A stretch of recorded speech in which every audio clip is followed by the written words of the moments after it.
Before we begin, pause for a moment and notice where you are and when you are hearing these words. Stories like this do not resurface at random. They return when the distance between the present and the past thins just enough for something sealed to be handled again. What follows did not survive because it was meant to be remembered. It survived because it was carefully forgotten, stored where no one felt the need to look too closely. The first sign was not a body, not a warning, and not even a record anyone was actively searching for. It was a wooden crate, pushed deep into the back corner of an archival storage room, its surface darkened by time and dust, its edges worn smooth by decades of being moved without being opened. The label nailed to one side had long since faded, but enough remained to suggest caution rather than importance. It had been sealed shortly after the great wave of illness that swept across the country in the final years of the second decade of the 20th century.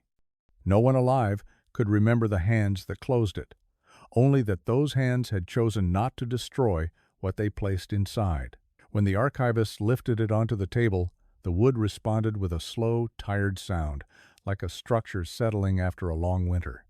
The room itself seemed too quiet, as if aware that something long contained had been disturbed. Inside were not the kinds of items that usually justify careful sealing. There were no valuables, no official medals, and no classified directives. Instead, there were papers, carefully folded, their edges fragile but intact. A thin metal key lay wrapped in cloth, heavier than expected. Beneath it, a hand-drawn map marked a stretch of wooded land bordering a river just beyond a small rural town. One of the archivists noticed the handwriting immediately.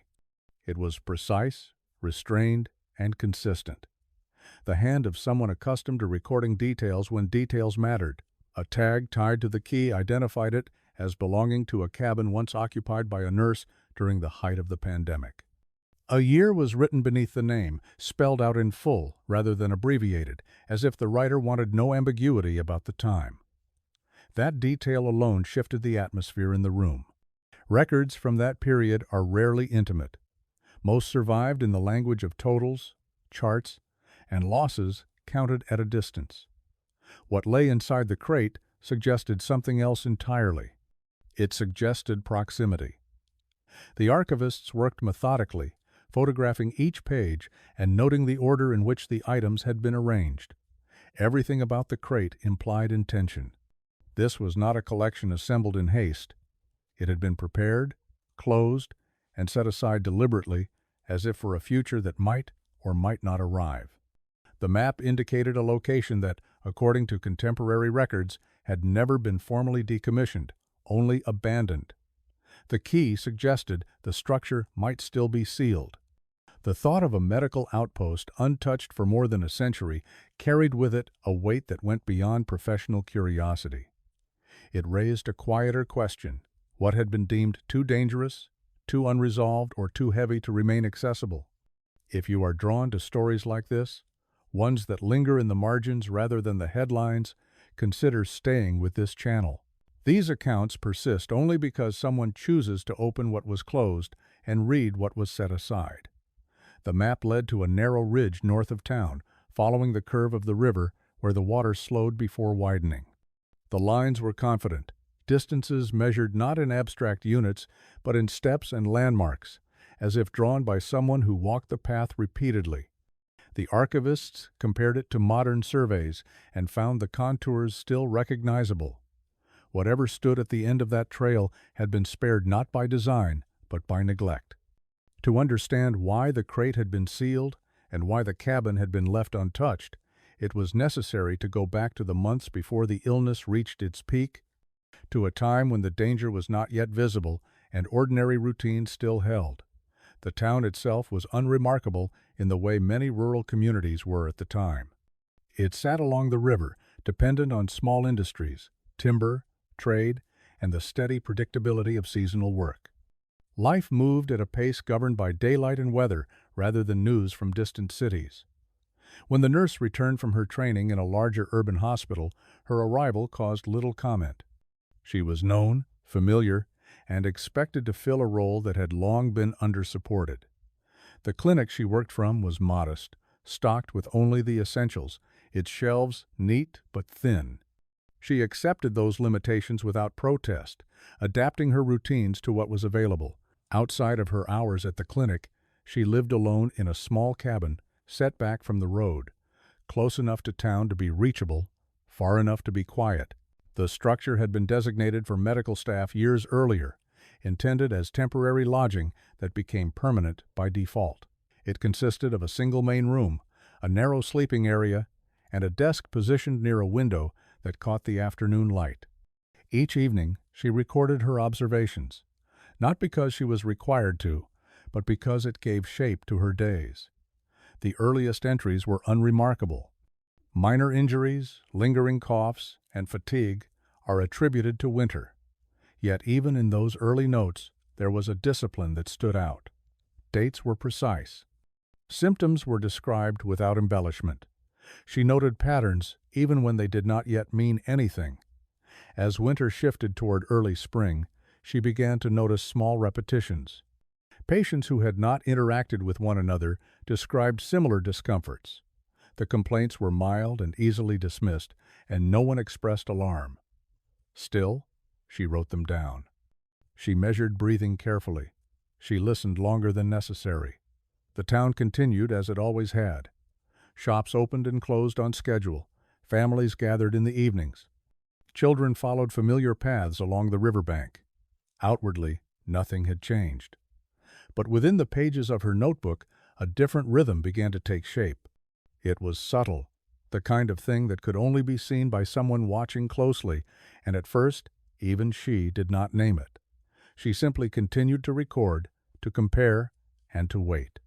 By the time the first buds appeared on the trees near her cabin, she sensed that something was approaching, though its form remained indistinct. She did not share this feeling. There was nothing yet to justify concern. Instead, she prepared quietly, arranging supplies more carefully, cleaning instruments with greater frequency, and refining her notes. The illness, when it came, did not announce itself with drama. It arrived as an accumulation. A few more patients each day, a longer wait on the benches, fatigue that lingered beyond rest. The town noticed the inconvenience before it noticed the threat. She noticed the pattern. The notebook grew heavier with entries. The language remained calm, but the urgency beneath it began to surface. She documented everything, not knowing that these pages would one day be sealed away, or that the cabin she wrote in would remain closed, long after the last sound of illness faded from the streets. At the time, she believed she was simply doing her work. What she could not yet know was that the record she was creating would become the only witness to what unfolded next. That understanding would come later, when the balance finally tipped and the quiet preparation gave way to something that could no longer be contained. If you're ready, we can continue into the next part, where those early patterns begin to harden into certainty. The first confirmed cases did not arrive together. They appeared scattered across the town, separated by streets, by routines, and by families who had little reason to interact. That separation delayed recognition. Each household believed its trouble was singular, a private misfortune best handled quietly. The nurse saw what others could not, because she was the only one receiving those fragments in sequence. She began each morning before sunrise, walking the narrow path from her cabin to the clinic while the ground was still cold beneath her boots. The river carried mist that clung to her coat and left her hands numb by the time she reached the door. Inside, the air held the faint smell of disinfectant and old wood. She opened the windows whenever the weather allowed, though some days she hesitated, already aware that cold air did little to deter what she was beginning to suspect. Her notes from this period show a change not in language, but in density. The lines crowd closer together, margins fill. She stopped leaving blank space between entries, as if space itself had become something to conserve. Patients complained of fever that came and went unpredictably, of headaches that settled behind the eyes and refused to lift, and of weakness that made even small movements feel deliberate. She recorded temperatures meticulously, noting fluctuations rather than single readings. She listened to lungs, and wrote down what she heard even when it did not yet match known descriptions. The clinic's shelves emptied faster than she expected. Simple remedies disappeared first, followed by supplies she had assumed would last the season. She sent requests upriver and waited longer than promised for replies. When deliveries arrived, they were incomplete. She compensated by reusing what could be sterilized, by rationing carefully, and by adjusting dosages with a precision that bordered on ritual. The town began to slow in ways that were difficult to articulate. Shops shortened their hours. Conversations ended sooner. People stopped lingering at doorways. The nurse noticed that fewer patients came with companions. Many arrived alone, speaking in lowered voices as if the illness could be startled. She asked about family members and received vague answers. Resting, keeping to bed, waiting it out. These phrases appeared repeatedly in her notes, underlined once, then again later. The first death occurred on a morning that otherwise seemed ordinary. She recorded it without flourish, listing time, symptoms, and progression with the same restraint she applied to everything else. Only at the bottom of the page did she add a single line, written smaller than the rest. No improvement after nightfall. That was all. She did not yet understand why that detail mattered, only that it did. Within days, there were more.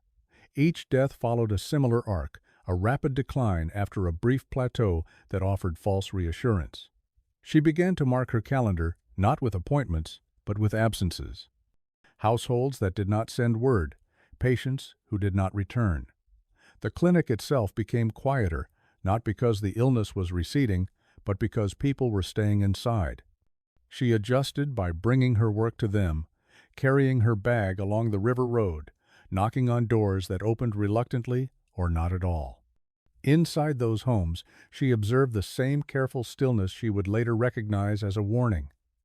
Windows closed, despite mild weather. Fires kept low, voices hushed. Families spoke of conserving strength, of not stirring what might worsen the air. She did not challenge these instincts. Instead, she wrote them down. The notebook from this period contains entire paragraphs devoted not to symptoms, but to environments. Light reduced, curtains drawn, meals delayed or skipped. These details did not fit neatly into medical categories, but she sensed they belonged to the story all the same. Her evenings grew longer. She returned to the cabin after dark, lit a single lamp, and transcribed her field notes with care.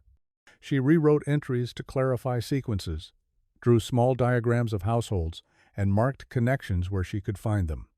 The map that would later be sealed in the crate began as a loose sketch on scrap paper with lines tracing the river and dots marking addresses she visited more than once. At first, the pattern suggested coincidence. By the end of the month, it suggested proximity. The illness moved along paths people did not think to question. Shared wells, shared tools, brief exchanges at fences. She wrote about these links cautiously, aware that speculation without proof could do harm. Still, she could not ignore what the pages were showing her. The town authorities were slow to respond, not out of negligence, but because the threat did not yet conform to what they recognized. There was no single catastrophic moment to prompt action. Instead, there was a steady erosion. She attended meetings where the illness was discussed in abstract terms, its severity debated without reference to the details she carried with her daily. When she spoke, she did so carefully, presenting observations rather than conclusions. She suggested limiting gatherings, improving ventilation, and separating the ill from the well when possible. Her recommendations were noted, thanked, and deferred. Resources were limited. The town had endured hardships before. This, they believed, would pass as well. She returned to her cabin that night and wrote longer than usual. The handwriting remained steady, but the pressure increased. She wrote about the danger of waiting for certainty. She wrote about the cost of delay. She did not yet write about fear. That came later. The illness spread more quickly as spring gave way to early summer. Heat replaced cold, but relief did not follow. Instead, symptoms intensified. She recorded cases where fever spiked suddenly after days of mild improvement. She documented confusion, delirium, and moments when patients spoke to people not present. These entries were factual, stripped of interpretation, yet reading them later would reveal an undercurrent of alarm. She slept less. Some nights, she remained at the clinic until dawn, moving between beds set up wherever space allowed. When she did return to the cabin, she often fell asleep at the desk, pen still in hand. The notebook bears marks from these moments, ink smudged where her wrist rested too long, lines trailing off mid-sentence. It was during one of these nights that she began to write about the cabin itself. She noted how the walls seemed to hold sound differently now, how even small noises carried. She wrote about the importance of keeping routines intact, of maintaining order when everything else felt unstable. She cleaned obsessively, rearranged supplies, and measured out her own meals with the same care she applied to medication. These behaviors were not remarked upon at the time. They were simply part of how she coped. Only later would they take on a different significance. The notebook from this phase ends abruptly, not with a conclusion, but with an unfinished list. Names without dates, addresses without notes. The last line trails off after a single word, written heavier than the rest. Watch. That was the state of the record when the town finally acknowledged that what they faced was not ordinary. By then, the nurse had already begun to prepare for something more drastic, though she had not yet decided what form that preparation would take. If you're ready, we can continue to the next part, where observation turns into isolation, and the cabin becomes more than a place to rest. The decision to isolate did not come all at once. It arrived in increments, each justified on its own, each difficult to argue against given the circumstances. At first, it was a matter of efficiency. The nurse began spending longer hours at the clinic, then staying overnight when cases surged. Eventually, she stopped returning to the cabin altogether on some days, choosing instead to rest briefly in a chair between rounds. When she did go back, it was often after midnight, the town quiet enough that even the river seemed subdued. She wrote less during these stretches, relying on memory to carry details forward until she could set them down properly. The notes from this period are denser and compressed, as though she were trying to contain more information in less space. She stopped describing the weather. She stopped remarking on routine tasks. The focus narrowed to progression, timing, and response. The illness no longer moved unpredictably. It followed a rhythm she could anticipate but not control. That realization marked a shift. Her entries grew more decisive, the language firmer. She began marking cases not just by household, but by outcome, improvement, decline, fatal. These words appeared more frequently, written without hesitation. The town, meanwhile, adapted in its own uneven way. Schools closed intermittently, reopening when pressure mounted from parents who needed routine to survive. Gatherings were discouraged, but not banned. Churches altered schedules. Markets adjusted hours. Each measure was partial, reversible, and designed to preserve normalcy rather than suspend it. The nurse understood the impulse, but she also understood its cost. She attended fewer meetings, sending written recommendations instead. When those recommendations went unanswered, she stopped sending them altogether. Her work narrowed to what she could control: care, observation, documentation. It was around this time that she began limiting her own contact with others outside of necessity. She declined invitations to share meals, citing fatigue. She avoided common areas when possible, timing her movements to reduce interaction. These choices were practical, grounded in her understanding of transmission. Yet they also served another purpose. They created a boundary she could maintain consistently. The cabin, when she returned to it, became part of that boundary. She altered its interior subtly at first. She moved the desk closer to the window, then shifted it back when the light proved distracting. She covered shelves to protect supplies from dust. She cleaned surfaces repeatedly, even when they were already clean. In her notes, she wrote about containment, not as an abstract concept, but as a lived practice. She noted how fewer objects reduced variables, how predictability eased strain. The language she used echoed the phrases she heard from patients and families earlier. Keeping things still, letting them rest. These words appeared now in reference to space as much as to bodies. The notebook records her first deliberate night spent alone in the cabin without returning to the clinic. She justified it as necessary recovery, though the next day she returned with no sign of rest. Instead, she wrote about the silence, how it pressed differently here than in town, how the absence of sound allowed her thoughts to arrange themselves more clearly. She slept lightly, waking often, checking her pulse and her temperature, and writing them down out of habit. These self-observations were brief, clinical, and unadorned. She did not dwell on them. Still, their presence marks a change. She was now part of the record. As the weeks passed, the cabin became a secondary site of care. She brought supplies there for sterilization when the clinic ran out of space. She treated minor cases on the porch when patients were too weak to travel farther. These visits were brief, controlled, and conducted with distance. She wrote about them afterward, noting compliance, cooperation, and gratitude expressed quietly. The map in the crate shows this shift clearly. Dots cluster closer to the cabin. Paths converge. The nurse did not remark on this in her writing. She did not need to. The evidence was accumulating on its own. The illness reached its peak with little ceremony. There was no single day that stood out, no announcement that marked the transition. Instead, there was exhaustion. Supplies were depleted beyond replenishment. The town's capacity to respond had been exceeded. She worked through this phase with a precision that bordered on automatism. She followed protocols. She had refined herself, adapting them when necessary, abandoning them when they failed. The notebook from this period is sparse. Entries are short, factual, and often incomplete. There was no time for reflection. Deaths were recorded after the fact, sometimes days later, when she could reconstruct sequences from memory.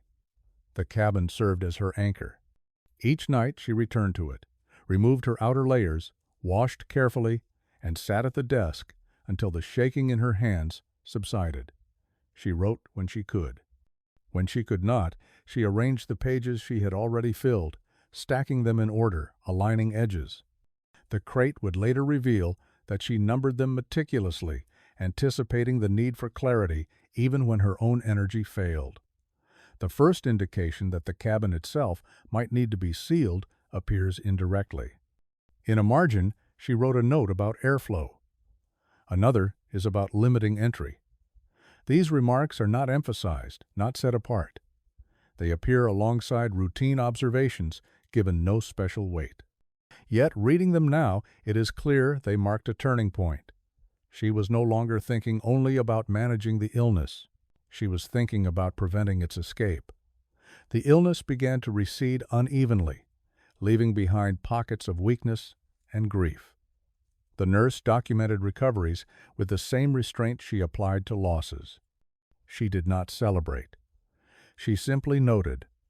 The town emerged cautiously, testing routines, reopening spaces with hesitation. She did not join this tentative return. Instead, she remained in the cabin, finishing what she considered unfinished. The notebook entries from this period grow more reflective. She writes about responsibility, about the limits of care, about what remains after the immediate danger passes. She does not write about herself except obliquely, referencing fatigue, the need for rest, and the importance of order. She began to prepare the materials that would later be sealed. Pages were folded carefully. Notes were copied in cleaner script.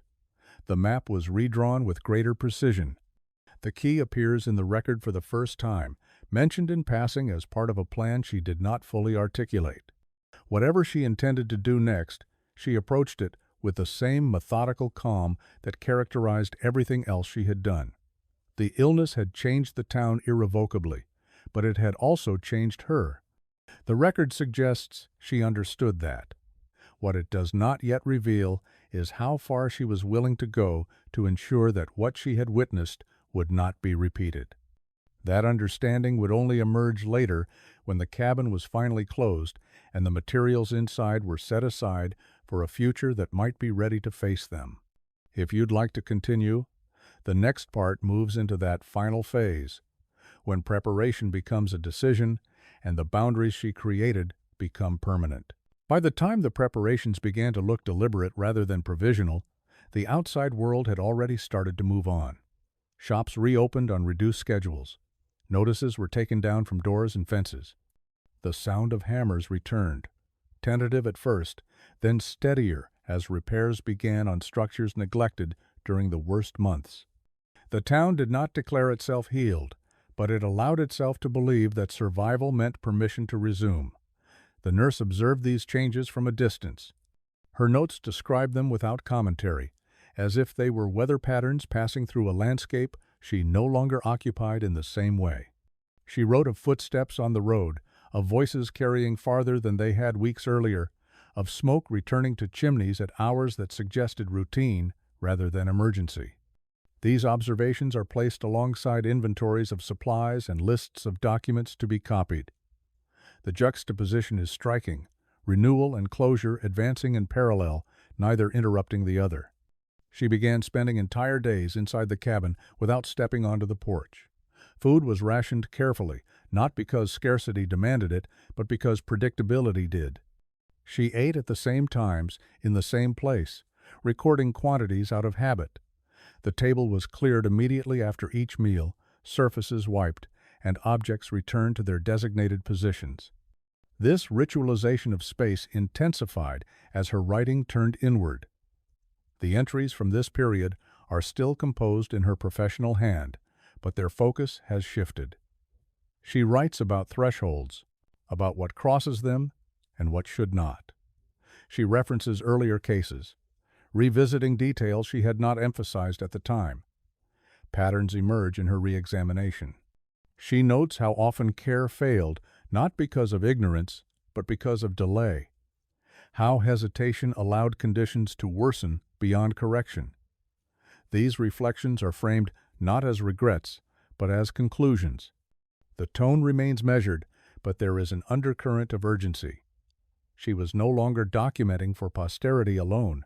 She was documenting to justify an action she had not yet named. The physical alterations to the cabin increased in frequency and specificity. She reinforced door frames, sealing gaps that had once allowed drafts. Windows were covered first with cloth, then with boards cut to fit precisely. She tested closures repeatedly, opening and closing them until resistance felt consistent. In one note, she remarks on the sound of the latch, how it changed once the final adjustment was made. She described it as decisive. That word appears nowhere else in the notebooks. The key's role became clearer. She wrote about custody, about who should hold responsibility when she no longer could. Yet she named no one. Instead, she described the conditions under which the materials might be accessed, only when the immediate threat had passed, only when sufficient distance allowed clarity rather than panic, only when the reader could engage without becoming part of the event. These conditions are written in careful language, avoiding absolutes, but their intent is unmistakable. She did not trust the present to handle what she had preserved. She trusted a future that could look back without flinching. The cabin itself became part of this calculus. She referred to it not as a home, but as a container, a place designed to hold, not to comfort. She wrote about its position relative to the river, about prevailing winds, and about how isolation functioned as a barrier.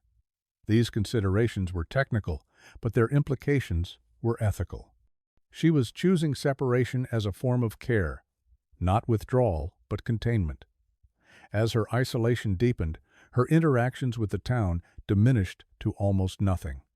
There are brief mentions of visitors turned away politely and of supplies left at the edge of the property. She acknowledged these gestures without inviting conversation. The boundary she maintained was firm but not hostile. She did not accuse or explain. She simply continued. Her final entries before the ceiling are the most spare, sentences shortened. Lists replace paragraphs. She notes dates without elaboration. One page contains only a sequence of check marks, each aligned with an item or action previously described. When the last check mark appears, there is no accompanying commentary. The next page begins a new section, written in a different ink, darker and heavier. Here she addresses the reader directly for the first time. The language remains restrained, but the shift in address is unmistakable. She does not plead.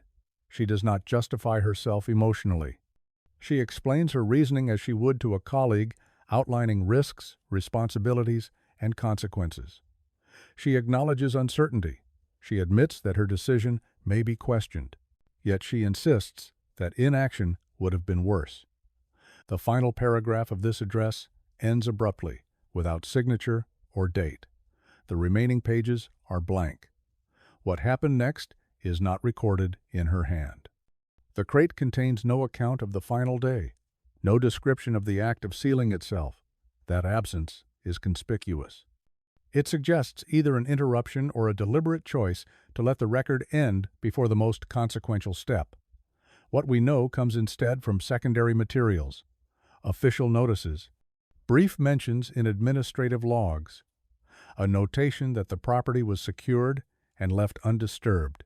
No reason given, no follow-up scheduled. The town, eager to move forward, accepted this quietly. The cabin faded from conversation, becoming a landmark only in memory. The nurse's name appeared occasionally in reports, always in the past tense, always without detail. Her fate was not discussed. Whether she left, succumbed, or remained within the sealed space is not stated. The ambiguity persists.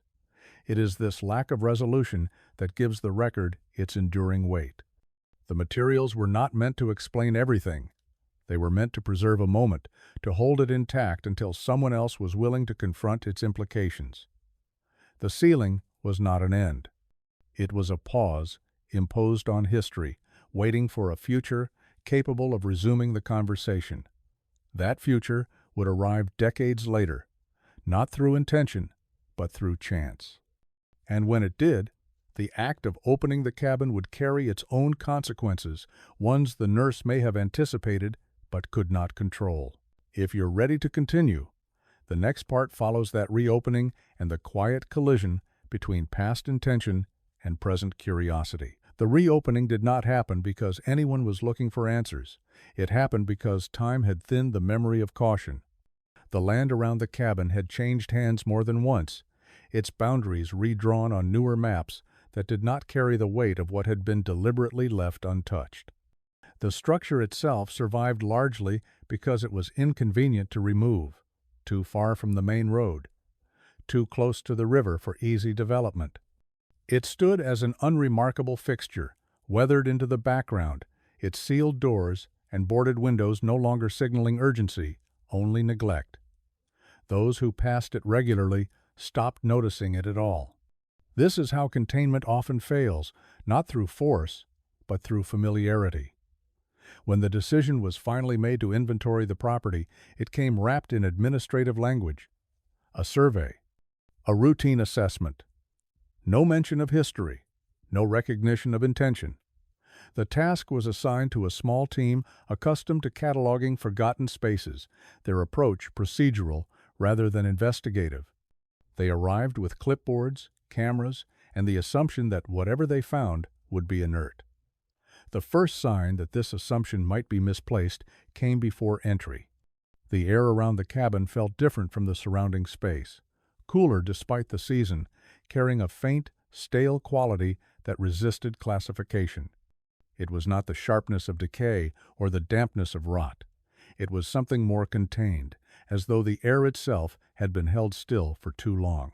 One of the inspectors noted this in passing, attributing it to poor ventilation. Another remarked on the absence of animal intrusion. No nests, no droppings. No evidence that the structure had been breached by creatures seeking shelter. This absence was unusual, but it was not pursued. They focused instead on the mechanics of access. The door resisted at first, not because it was locked, but because the seal had settled. When it finally gave way, it did so with a sound that was recorded later as a low, deliberate release, like pressure equalizing. Inside, the space revealed itself slowly. Light entered reluctantly, catching dust motes that had remained undisturbed. The interior was intact. Furniture stood where it had been left. Objects rested in alignment, their arrangement suggesting recent use despite the years that had passed. The inspectors moved carefully, documenting surfaces and noting conditions.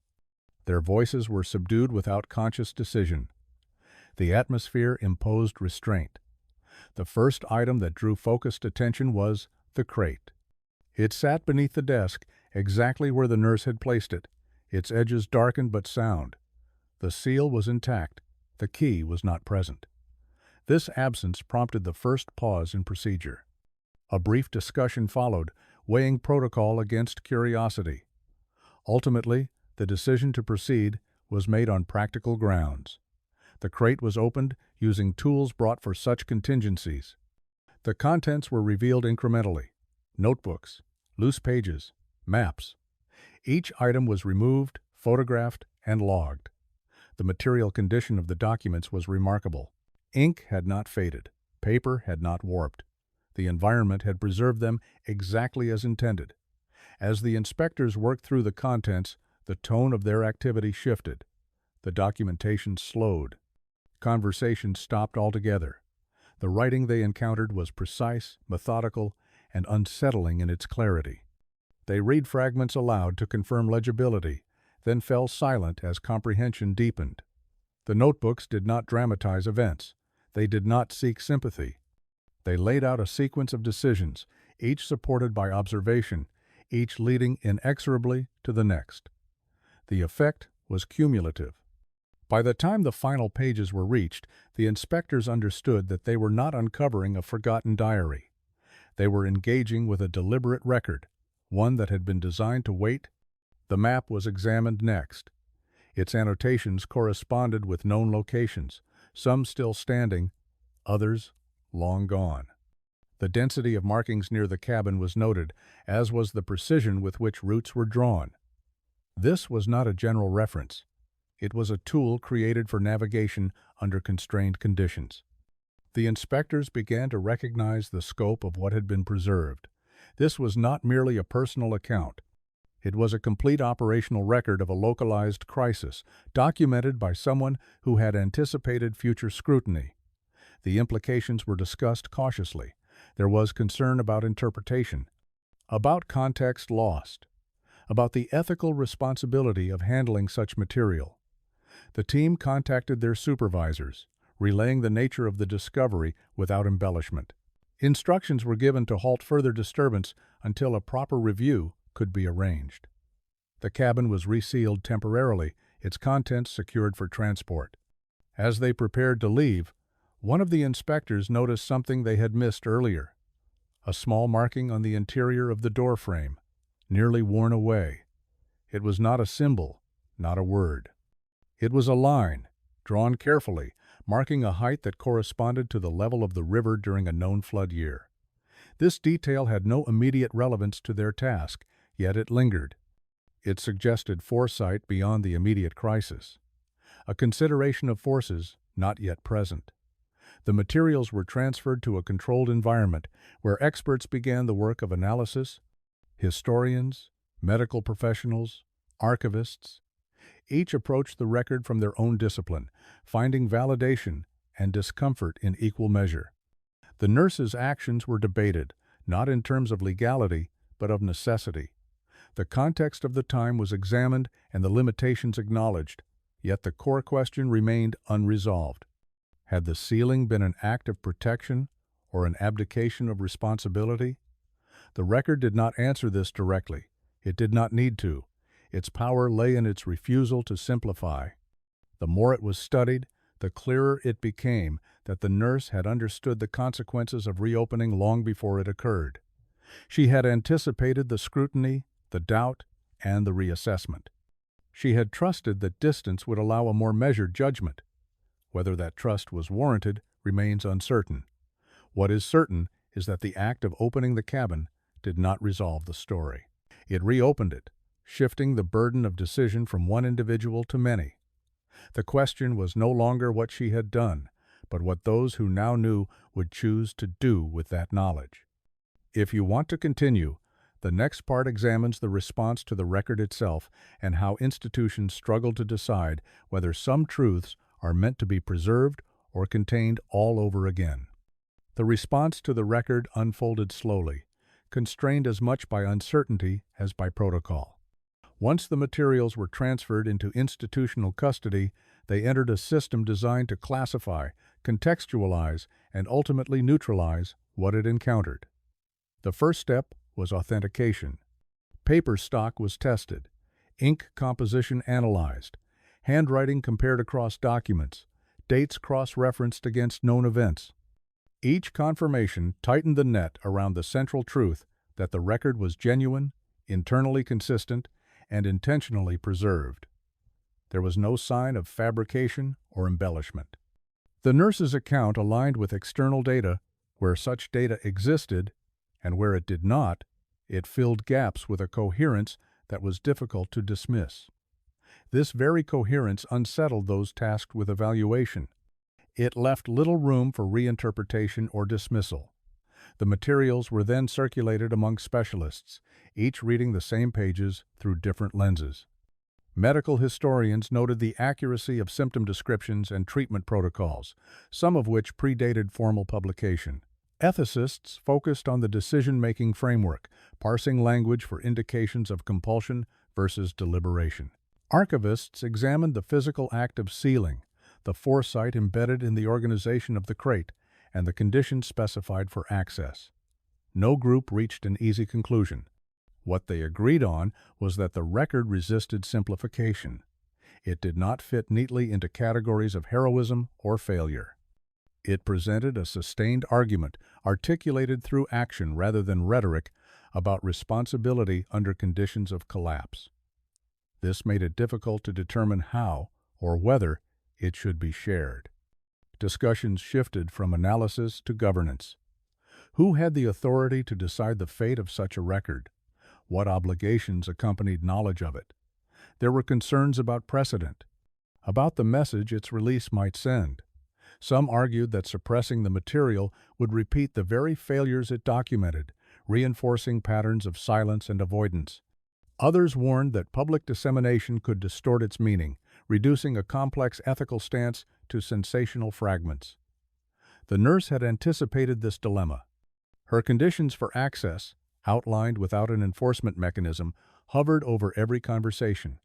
She had not forbidden exposure. She had deferred it, placing the burden of judgment on those who came after. The institutions involved were unaccustomed to this kind of inheritance. They preferred clarity, directives, and closure. Instead, they were confronted with a record that demanded engagement rather than resolution. The first compromise took the form of limited circulation. Selected excerpts were shared among professionals, stripped of identifying details, and framed as case studies rather than narratives. This approach satisfied procedural caution but failed to address the deeper implications. The record lost coherence when fragmented. Its power is derived from accumulation, from the slow layering of observation, decision, and consequence. Isolated passages could not convey this. Those who read the complete materials understood this intuitively. Those who did not remained unconvinced of its significance. Tension grew between these groups, mirroring on a smaller scale the divisions the nurse herself had navigated during the crisis. Outside the institutional setting, awareness of the discovery began to spread indirectly.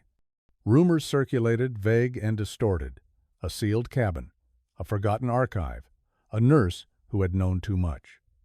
These fragments attracted attention precisely because they lacked substance. Requests for information increased. The institutions responded with deflection, citing ongoing review. This only heightened interest. The record was becoming an object of curiosity rather than understanding. Internally, the debate intensified. Some advocated for a controlled release, accompanied by extensive contextualization, framing the materials within their historical moment. Others insisted that any release risked misinterpretation, that the record's ethical ambiguity would be flattened by public consumption. The nurse's own words were invoked repeatedly, her emphasis on readiness, on the capacity to confront without panic. The question became whether such readiness could ever be assumed. In the midst of this, a secondary discovery shifted the conversation. During a re-examination of the crate's construction, archivists identified a false bottom previously overlooked. Beneath it lay a single folded page, smaller than the others, written in a different hand. The handwriting was less controlled, the ink uneven. The content was brief. It did not add new information. Instead, it reframed what had already been preserved. The note did not address the reader directly. It appeared to be a personal reminder, written perhaps at the very end. It spoke of limits, of the impossibility of perfect containment, of the hope that whoever found the record would understand that it was not a solution but a warning. This note complicated matters further. It suggested that the nurse herself doubted the sufficiency of her actions, even as she carried them out. It introduced an element of humility that had been absent from the primary materials, not because it was lacking, but because it had been unnecessary in the context of action. Now, with distance, it surfaced. The institutions faced a choice they could no longer defer. To hold the record indefinitely was itself an act, one that aligned uncomfortably with the patterns of silence the nurse had documented. To release it without care risked trivializing its message. The solution that emerged was incremental, a full publication, accompanied by commentary, disclaimers, and analysis. Not a spectacle, but an archive made accessible. The process was slow, deliberate, and contentious. When the materials were finally made available, the response was measured but profound. Readers engaged with the record not as a story to be consumed, but as a sequence of decisions to be weighed. Discussions focused less on the nurse herself and more on the systems that had failed to support her. The cabin became a symbol, not of secrecy, but of the costs of isolation. The ceiling was understood not as an end, but as a pause that demanded continuation. The record did not close the case. It reopened it, expanding its scope beyond one place and time. It forced a reckoning with the idea that some responsibilities cannot be delegated and that waiting for clarity may itself be a form of harm. If you want to proceed, the next part looks at how this reckoning extended beyond the archive, influencing how similar histories were revisited and how the nurse's quiet choices began to echo in places far removed from the cabin by the river. The effect of the record did not remain confined to those who first encountered it. Once made accessible, even in its carefully contextualized form, it began to move outward in subtle ways, less like a revelation and more like a pressure system, altering the shape of conversations already in progress. Scholars revisited cases long considered settled, re-examining them not for new facts, but for overlooked patterns of decision and delay. The language used in the nurse's notebooks began to appear in academic discourse, not quoted directly, but echoed. Terms like containment, threshold, and readiness took on renewed significance, applied to situations far removed from the original setting, yet structurally similar. The record functioned less as an answer than as a lens, reframing how crises were understood after the fact. Communities with their own histories of silence found in it a vocabulary for what they had sensed but never articulated. The cabin, once a localized anomaly, became emblematic of a broader phenomenon, the quiet accumulation of responsibility in the absence of support. This shift was not immediate, nor was it universally welcomed. Some critics argued that the record's influence was overstated, that it merely confirmed what was already known about institutional failure during periods of strain. Others insisted that its power lay precisely in its ordinariness. The nurse was not exceptional in her role or her training. She was exceptional only in the thoroughness with which she documented her choices and the restraint with which she framed them. This made her record adaptable, capable of speaking across contexts without imposing itself. It did not demand agreement. It demanded attention. In public forums, discussions emerged that mirrored the debates once held behind closed doors. The ethics of isolation, the line between care and control, the responsibility of individuals when systems falter. These conversations often stalled, circling familiar arguments until someone referenced the cabin, not as a precedent, but as a reminder. The reminder was simple. Decisions deferred do not disappear. They accumulate. They resurface later, often in more difficult forms. This understanding influenced how archives approached similar materials. Sealed collections were revisited with greater caution and curiosity. The assumption that closure equated to resolution was questioned. Archivists began to treat absence as data rather than deficiency, recognizing that what was not recorded might indicate as much as what was. The nurse's meticulous documentation highlighted the contrast, drawing attention to the gaps elsewhere.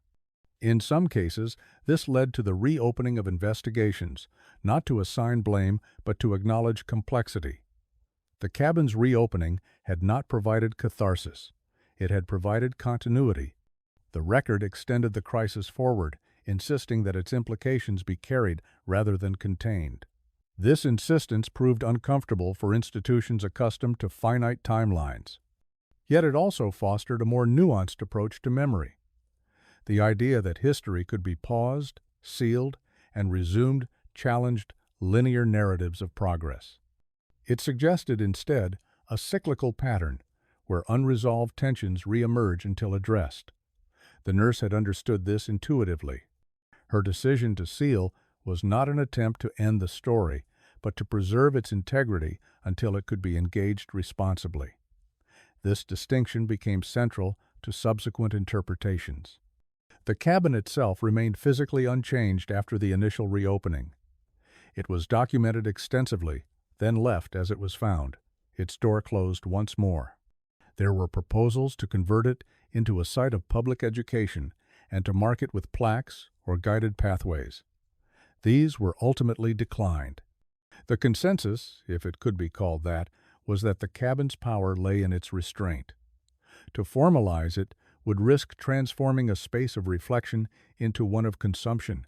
Instead, it was allowed to recede again, its significance carried by the record rather than the structure. This decision echoed the nurse's original impulse, reinforcing the idea that not all sites of trauma require visibility to exert influence.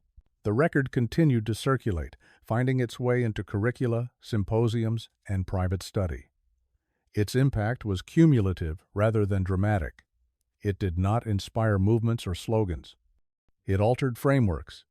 Those who engaged deeply with it reported a shift in how they perceived responsibility, particularly in contexts where authority was diffuse and outcomes uncertain.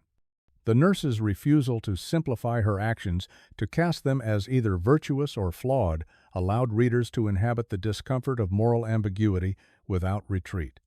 This was perhaps her most enduring contribution. By resisting narrative closure, she created space for ongoing inquiry. The cabin by the river became less a location than a reference point, invoked when discussions reached an impasse. It served as a reminder that some decisions are made under conditions that defy ideal resolution, and that acknowledging this does not absolve responsibility, but reframes it. The record's final pages, with their abrupt ending, took on new significance in this light. They were no longer seen as incomplete, but as intentionally open.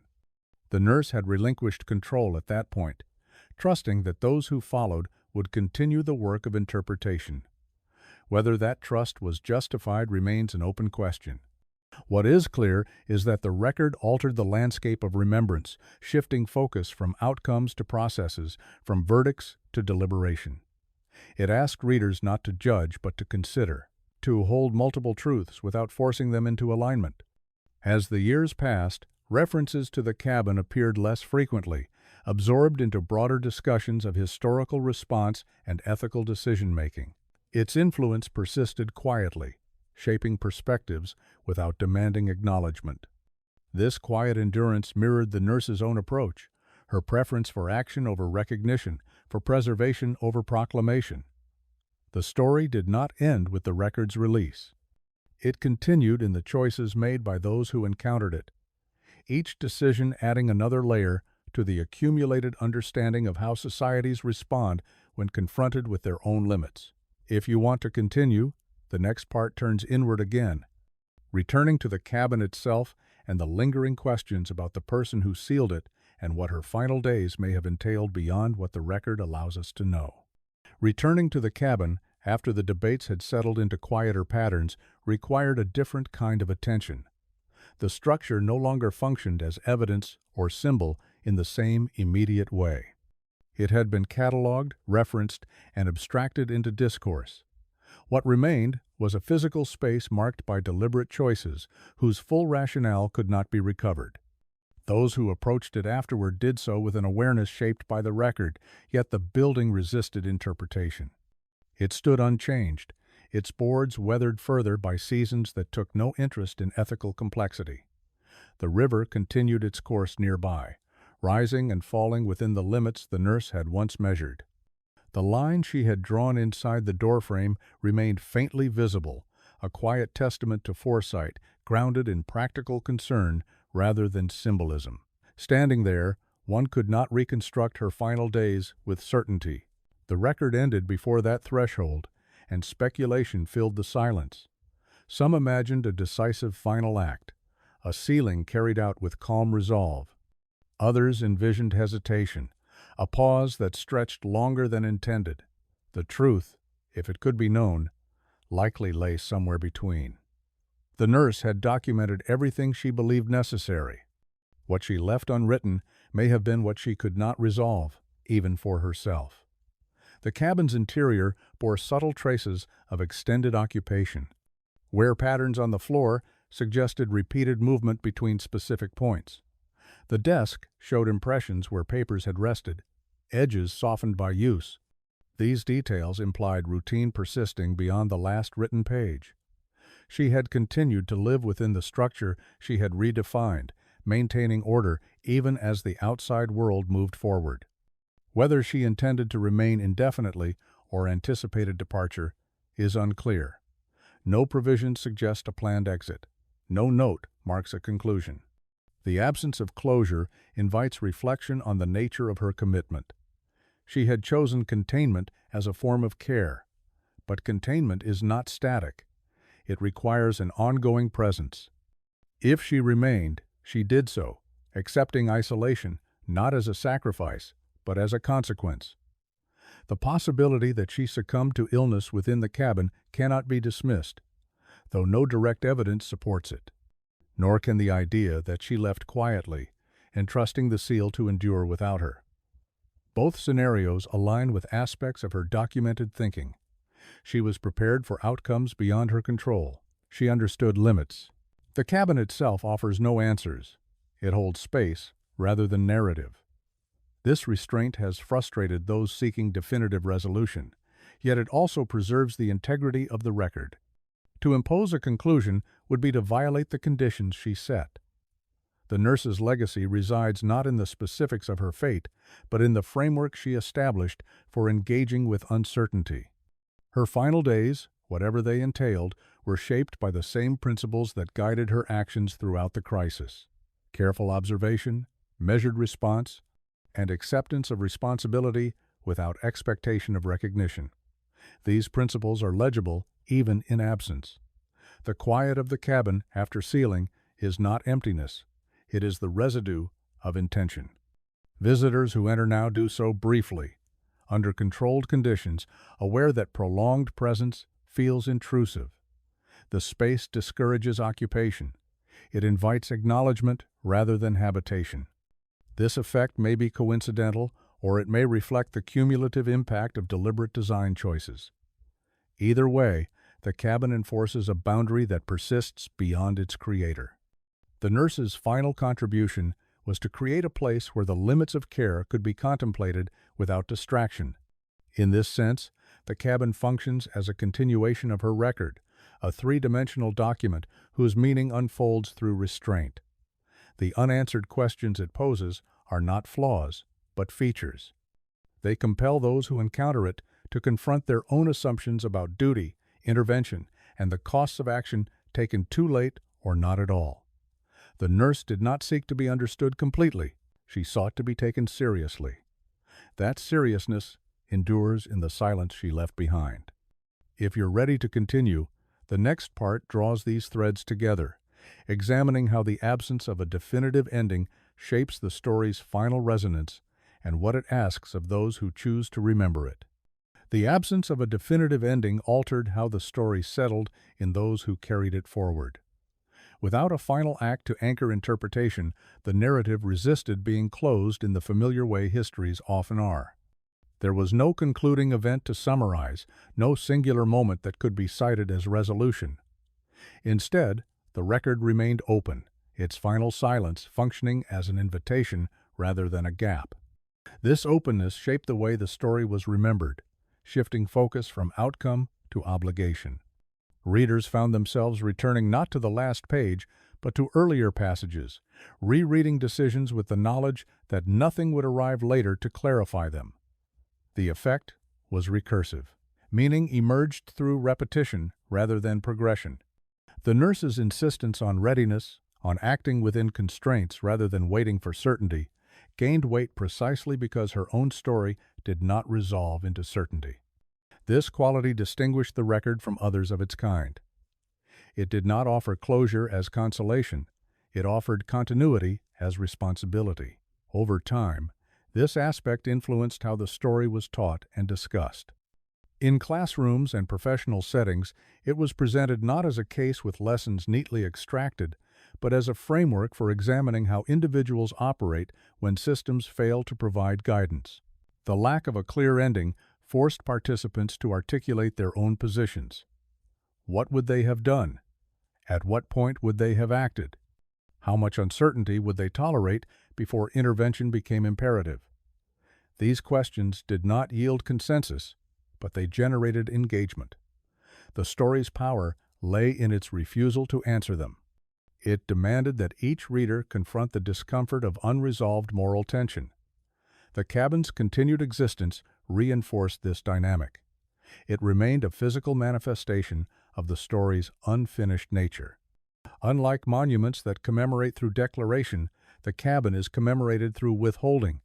Its sealed quality persisted even after reopening, not because access was denied, but because understanding could not be exhausted by entry. The nurse had created a structure that embodied her philosophy. The act of sealing was not negated by reopening. It was reframed. The seal became temporal rather than absolute, a pause calibrated to readiness rather than a barrier meant to last forever. This reframing influenced broader discussions about how societies remember crises. The idea that certain records require time before they can be responsibly engaged gained traction, not as an excuse for suppression, but as an acknowledgement of emotional and ethical readiness. The nurse's approach challenged the assumption that immediacy is always virtuous. She demonstrated that delay, when intentional and transparent, can serve a protective function. This nuance was often lost in public discourse, which tends to favor binary judgments. Yet within more reflective spaces, it found resonance. The record encouraged a slower engagement with history, one that allowed for complexity and contradiction. It also highlighted the role of individuals in shaping collective memory. The nurse did not wait for permission to document. She did not rely on institutional endorsement to act.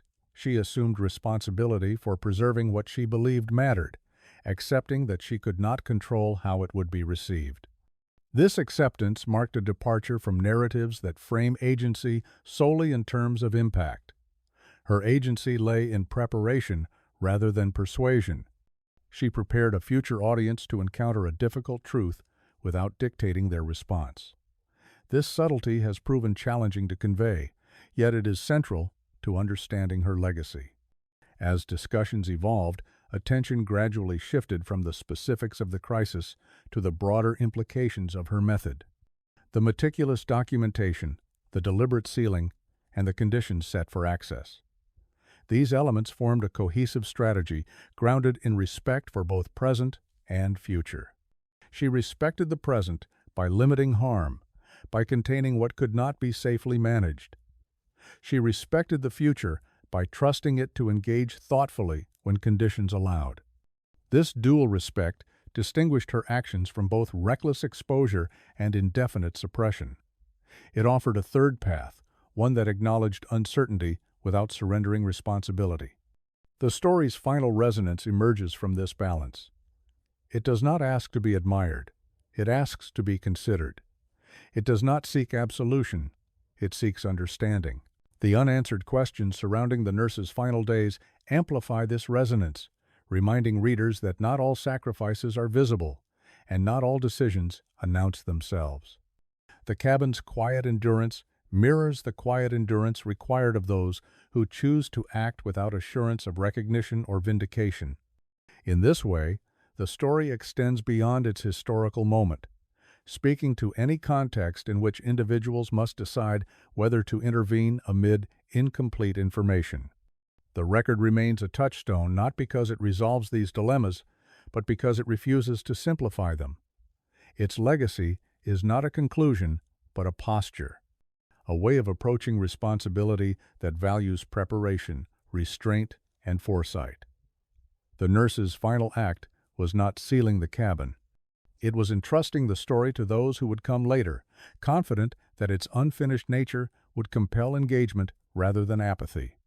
If you'd like to continue, the final part draws this posture into the present, reflecting on what it means to encounter such a record now and how its quiet demands linger long after the details fade. Encountering the record now, with the distance of time and the accumulation of other crises layered over it, changes its weight without diminishing its force. The details no longer shock in the way they might have when first uncovered. Illness, isolation, and institutional failure. These are no longer abstract historical conditions. They are familiar. What remains striking is not what the nurse faced, but how she chose to respond when the available options were all insufficient. The record does not ask whether she was right. It asks whether readiness was possible any other way. Reading it in the present tense of lived experience, rather than the past tense of history, reveals its quiet challenge. It suggests that the most consequential decisions are often made long before they are recognized as such, in moments that feel procedural rather than dramatic. The nurse's actions unfolded incrementally, each step justified by the conditions at hand, each narrowing the range of alternatives. By the time the sealing occurred, it was not a rupture, but a continuation. The record makes this clear, not through explanation, but through structure. It shows how inevitability is constructed through ordinary choices and how responsibility accumulates in the absence of support. This understanding resonates differently now. It reframes contemporary debates about accountability and delay, about who is expected to act when systems falter. The nurse did not wait for consensus. She did not defer to authority that could not arrive in time. She acted within her scope, accepting the moral burden of that action without expecting absolution. This posture is uncomfortable because it cannot be easily replicated or dismissed. It does not offer a template. It offers a mirror. The cabin, still standing by the river, continues to hold that mirror in place. It does not instruct visitors on what to feel or think. It simply exists, bearing the marks of intention without commentary. The restraint embedded in its preservation invites a similar restraint from those who encounter it. There is no spectacle to consume, no resolution to extract. There is only the recognition that some truths demand patience and that some responsibilities cannot be transferred. The nurse's trust in a future audience was not a guarantee. It was a gamble, taken with the same calm deliberation that characterized her work throughout the crisis. Whether that gamble was justified depends on how the record is held now. If it is treated as a curiosity, its purpose is lost. If it is engaged as a prompt for reflection rather than judgment, it fulfills its intent. The enduring question it poses is not about the past, but about readiness in the present. Are we prepared to recognize when delay becomes harmful? Are we willing to act without certainty, To document without assurance of being heard, and to preserve without controlling interpretation? These questions do not yield comfort. They yield responsibility. The record does not close with answers because answers would limit its reach. Instead, it leaves us with a posture, a way of standing in relation to uncertainty that values care over clarity and foresight over validation. The nurse understood that history is not only what survives, but also how it is encountered.